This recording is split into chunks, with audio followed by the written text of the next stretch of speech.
Hi friends, welcome to the Pathshala. I am your educator Noor Alam. और आज हम आपके लिए जो टॉपिक लेकर के आए हैं वो है भूगोल का फर्स्ट चैप्टर, भारत की अवस्थिति और विस्तार। आज ही से हमने आधुनिक भारत के भी सेशन को शुरू किया है और आज से ही हम कोशिश कर रहे हैं कि आपके लिए भारत के भूगोल की भी बात करें।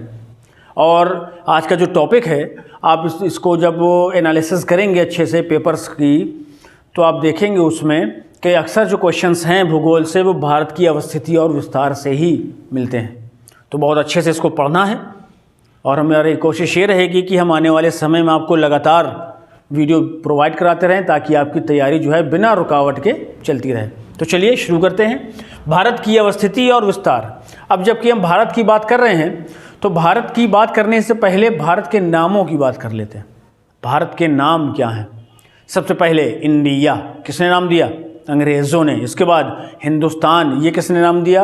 अरब व्यापारियों ने, क्योंकि वो सिंध को हिंद कहते थे और हिंद के बगल में रहने वाले, सिंध के बगल में रहने वालों को हिंदू कहते थे और जहाँ हिंदू रहते हैं उसको हिंदुस्तान कहते थे।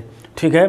प्राचीन काल में इसे जम्बू द्वीप कहते थे और जब आर्यों का आगमन हुआ भारत में तो इसको फिर आर्यावर्त भी कहा जाने लगा।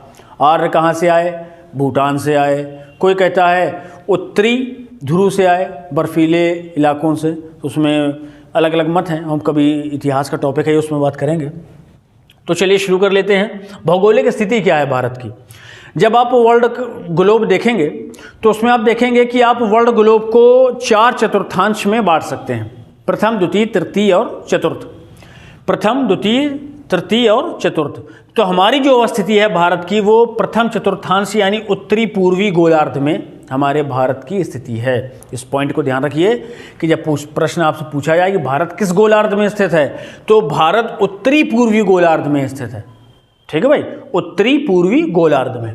अच्छा, अक्षांशीय विस्तार कितना है? 8 अंश 4 मिनट उत्तरी अक्षांश से लेकर के 37 अंश 6 मिनट उत्तरी अक्षांश तक हमारे भारत का अक्षांशीय विस्तार है। देशांतरी विस्तार कितना है? 68 अंश 7 मिनट से लेकर पूर्वी देशांतर से लेकर के 57 अंश 25 मिनट देशांतर तक, पूर्वी देशांतर तक। ठीक है, ये हमारा देशांतरी विस्तार हो गया। मानक समय, जब मानक समय की हम बात करते हैं तो पूरी दुनिया में जो मानक समय जहाँ से निर्धारित होता है वो है लंदन का ग्रीनविच मीन टाइम, इंग्लैंड में जो स्थित है। हमारा जो मानक समय है वो हम नैनी इलाहाबाद से लेते हैं जहाँ से 82 अंश 30 मिनट पूर्वी देशांतर रेखा गुजरती है और वही हमारा मानक समय है जो कि ग्रीनविच मीन टाइम से 5.5 घंटा आगे है। कितना है? 5.5 घंटा।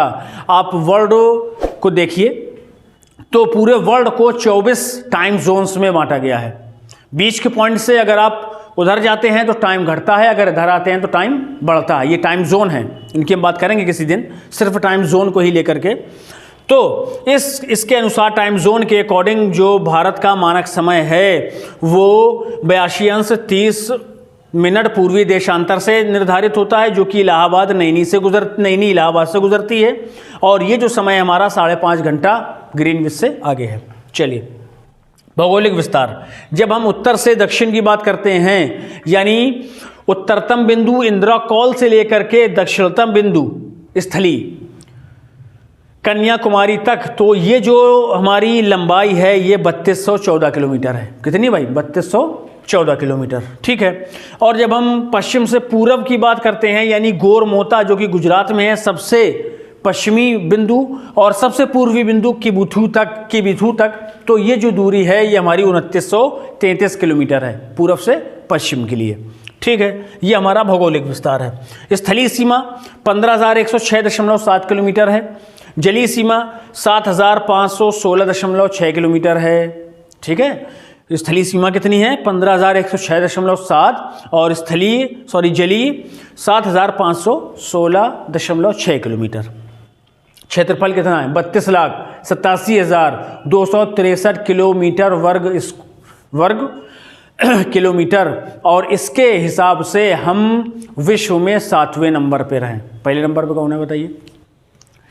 पहले नंबर पर रूस है, फिर कनाडा है, फिर ब्राज़ील है, फिर अमेरिका है। इसी तरह से 6 नंबर तक चलिए और फिर 7वें में हम लोग आ जाते हैं भारत। अच्छा, एक पॉइंट है, वो क्या है? क्षेत्रफल की दृष्टि से तो हम 7वें नंबर पे हैं, ठीक है, लेकिन जनसंख्या की दृष्टि से दूसरे स्थान पे है भाई। चीन के बाद पड़ोसी मुल्क जो ऊपर है, जो हर समय जो है हमारे ऊपर जो है त्योरी चढ़ाया रहता है। वो लगता है कि अगर ये पा जाए हमें तो बस पूरे भारत में कब्जा कर ले, इंडिया वालों को चलो निकल लो, हिमालय में शरण लो जा करके, समझ रहे हैं? तो इसको भी जवाब देने का टाइम है। और मैं ये बात इसलिए कह रहा हूँ क्योंकि अभी जो लेटेस्ट हमें जानकारी मिल रही है वो क्या है कि अरुणाचल प्रदेश में चीनी घुस आए हैं काफ़ी अंदर तक, और वहाँ उन्होंने एक बस्ती भी बसा ली कि जिसमें करीब 100 से 120 घर हैं। तो बड़ी चिंता का विषय है, लेकिन हमारा मेन स्ट्रीम मीडिया जो है इस बात को थोड़ा सा दबाए हुए है, न जाने क्यों, जबकि ये बड़े चिंता का विषय है कि हमारी ज़मीन को कोई दूसरा कब्जा कैसे सकता है। हम तो घुस के मारने वाले हैं, घुस करके छीनने वाले हैं, अगर हमारा अधिकार कोई छीनता है तो। मगर अब क्या मामला है वो जाने। तो ठीक है, ये हमारा हो गया क्षेत्रफल, और हम आ गए जनसंख्या में दूसरे नंबर पर चीन के बाद में। उत्तरतम बिंदु अभी हमने बात करी थी, इंदिरा कॉल है, जो कि पहले जम्मू कश्मीर में था, ये याद रखिएगा, पहले जम्मू कश्मीर में था, लेकिन जब से ये 31 अक्टूबर 2020 से नई यूनियन टेरिटरीज बनी हैं, लद्दाख और जम्मू कश्मीर, तो उत्तरतम जो बिंदु है इंदिरा कॉल वो लद्दाख पहुंच चुका है, ठीक है। दक्षिणतम बिंदु स्थलीय कन्याकुमारी है, लेकिन सबसे दक्षिणतम जलीय और स्थलीय दोनों में इंदिरा पॉइंट है, जो कि अंडमान निकोबार द्वीप समूह में है। इसके बाद अगर हम बात करें सबसे पश्चिमी बिंदु की, तो वो क्या है बताइए? गोरमोता। ये कहाँ है? गुजरात में है। और अगर सबसे पूर्वी बिंदु की बात करेंगे तो किबिथु है, ये कहाँ है?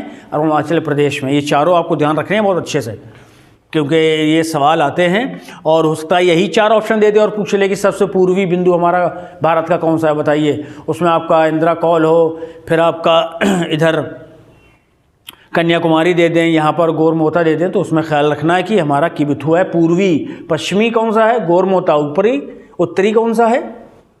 इंदिरा कॉल। और दक्षिणी, ठीक है, इंदिरा पॉइंट है। ठीक, तो ये पॉइंट हो गए हमारे। अब इसके बाद हम मैप को देखें तो मैप में हमें राज्य भी दिख रहे हैं, उनकी राजधानियां भी दिख रही हैं। तो क्या जितनी राजधानियां दिख रही हैं, जितने राज्य दिख रहे हैं, आप लोगों को याद हैं? 2-4% को याद होंगे, सबको नहीं याद होंगे, तो चलो इसको भी देख लेते हैं साथ में इसके, क्योंकि आगे मुश्किल है जो इसका वक्त मिले उनको बात करने का। सबसे उत्तरी लद्दाख, राजधानी लेह। जम्मू कश्मीर, इसकी राजधानी श्रीनगर और जम्मू। उसके नीचे आ जाइए हिमाचल प्रदेश, धर्मशाला, शिमला, 2 राजधानियाँ। अब 2 राज्य ऐसे हैं, पंजाब और हरियाणा, जिनकी राजधानी संयुक्त है चंडीगढ़। ऐसे ही तेलंगाना और आंध्रा, जिनकी राजधानी संयुक्त है हैदराबाद 2024 तक। उसके बाद अमरावती हो सकती है।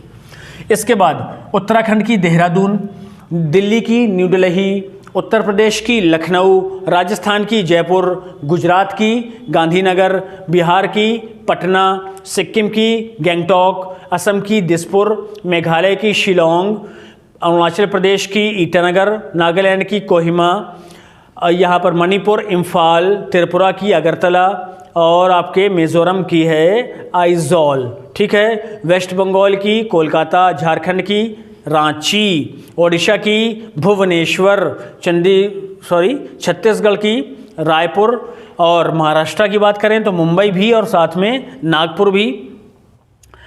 गोवा की बात करेंगे, पणजी बड़ी अच्छी घूमने की जगह है। कोशिश करिए अगर मौका मिले तो घूम के आइए, लेकिन कपड़े लेकर के जाइए, क्योंकि अक्सर वहाँ बिना कपड़ों के ही औंधे पड़े होते हैं बीच में, तो वो ना करिएगा वहाँ जाके। ये थोड़ा सा हमारी संस्कृति में ये चीज़ें नहीं हैं। ये सब अंग्रेज़ जो हैं वो कोशिश कर रहे हैं हमें देने की, और उनकी ये भी कोशिश है कि जो हमारी अच्छी प्यारी सी संस्कृति है उसको भी वो अपने जो है न्यूडिटी में ला दें। तो उससे बचना है, घूमना चाहिए लेकिन कपड़ों के साथ, ठीक है। कर्नाटका कहाँ है भाई? बेंगलुरु राजधानी हो गई। तमिलनाडु चेन्नई, केरला की तिरुवनंतपुरम, आंध्र प्रदेश अमरावती होगी 2024 के बाद। अभी तेलंगाना के साथ संयुक्त रूप से कौन है? हैदराबाद है, ठीक है। पौंडीचेरी की पुदुचेरी है। तो ये थे हमारे राज्य और उनकी राजधानियाँ, और इधर हमारे भारत की अवस्थिति एवं विस्तार। इनको बहुत अच्छे से याद कर लीजिए, आपके हर तरह के वनडे एग्जाम्स में इनसे क्वेश्चन आने ही आने हैं। और अगर आपको ये अच्छे से याद है तो आप आसानी से क्या करेंगे? उनको सही करेंगे और अपने नंबर को सिक्योर कर लेंगे। अच्छा, अब हम आने वाले सेशन में क्या बात करेंगे? आपको लग रहा होगा कि सर अभी तो काफ़ी कुछ छूट गया, जैसे हमने कर्क रेखा की बात नहीं करी है, अभी विषुवत रेखा की बात नहीं करी है, भारत के पड़ोसी मुल्कों की बात नहीं करी है, भारत के आसपास के अरब सागर, हिंद महासागर, बे ऑफ बंगाल की बात नहीं करी है। तो चलिए इसको थोड़ा सा बात कर लेते हैं चलते चलते। एक शब्द आपको भूगोल में मिलेगा, खाड़ी। कितने लोग समझते हैं कि खाड़ी क्या होती है? अब भाई जब हम लोग भूगोल पढ़े थे पहली बार, तो खाड़ी का मतलब हम ये समझते थे कि बड़ी बड़ी ऊंची ऊंची खाड़ी होती होंगी, जैसे हमारे गांव में अरहर की खेती होती है उसमें खाड़ी निकलती है, उसी तरह की सोचते हैं बड़ी मोटी मोटी खाड़ी होती होंगी। लेकिन नहीं, खाड़ी असल में एक जलराशि को कहते हैं, और ये जो जलराशि है ये 3 तरफ से स्थल से घिरी होती है, वो आपकी खाड़ी कहलाती है। अब अंग्रेज़ी के लिहाज से देखेंगे तो बे और गल्फ़ 2 इसमें वर्ड यूज़ होते हैं। बे यूज़ होता है बड़ी जलराशि के लिए, और जो गल्फ़ है वो छोटी जलराशि के लिए। जैसे इधर आ जाइए, मन्नार की खाड़ी छोटी जलराशि है, बे ऑफ बंगाल बड़ी जलराशि है, तो इसको हम बे कहते हैं, मन्नार की खाड़ी को गल्फ़ ऑफ मन्नार कह देंगे। ठीक है। द्वीप जानते हैं लगभग सब लोग, चारों तरफ से जो स्थल पानी से घिरा हो वो द्वीप कहलाता है। ठीक है। और प्रायद्वीप क्या होता है, ये भी काफ़ी आपको सुनने को मिलता होगा। प्रायद्वीप ये जस्ट ऑपोजिट है किसका? खाड़ी का। ऐसा स्थल खंड जो 3 तरफ से जल से, स्थल खंड की बात हो रही, ऐसा स्थल खंड जो 3 तरफ से जल से घिरा हो वो हमारा प्रायद्वीप कहलाता है। इसे ये हमारा दक्षिणी भारत है, ये भारत प्रायद्वीप भी कहलाता है। क्यों? बे ऑफ बंगाल है, हिंद महासागर है, इधर अरब महासागर है, तो क्योंकि ये मौजूद हैं तो इसलिए ये हमारा भारत प्रायद्वीप कहलाता है। ठीक है। तो ये कुछ ऐसे ही वर्ड है बीच बीच में जो आते रहेंगे उनकी हम बात करते रहेंगे, तो इसको बड़े अच्छे से 2-4 बार देखिए, बिल्कुल पक्का याद कर लीजिए, खा जाइए, चबा जाइए, लेकिन अगर सवाल आए तो आपको भूलना नहीं चाहिए, ये बात ध्यान रखिए। ठीक है। ऐसा पढ़िए कि ज़िंदगी तमाम याद रहे, और उसका तरीका क्या है कि जो भी आप पढ़िए उसको बार बार पढ़िए। ठीक है। और पढ़ते जाइए, नोट्स बनाते जाइए, नोट्स बनाते जाइए, और जब नोट्स बना लें तो फिर उसको अपनी आवाज़ में थोड़ा ज़ोर से पढ़ करके, ज़ोर से पढ़ें, ताकि जब आपको अपनी ही आवाज़ सुनाई दे तो फिर और जल्दी से याद हो जाए आपको। ठीक है। तो चलिए, ये था हमारा आज का सेशन। अगले सेशन में मिलेंगे भारत के भूगोल में या फिर आधुनिक भारत के इतिहास में। Till then bye bye, have a nice day.